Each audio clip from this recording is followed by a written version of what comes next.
when the world behind the screen feels like more alive than the one around us. The more we immerse ourselves in a digital world, the more we disconnect from the real one. We don't see the moment slipping away until it's too late. Anak, okay ka lang ba?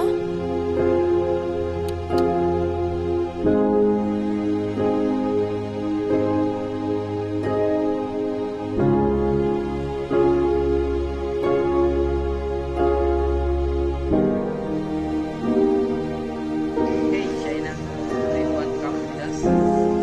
The world is calling, but we're too busy staring at the screen. Sometimes it feels like the world is in your hand, but you are missing the world around you. What if you took a step back? What if you disconnect to reconnect?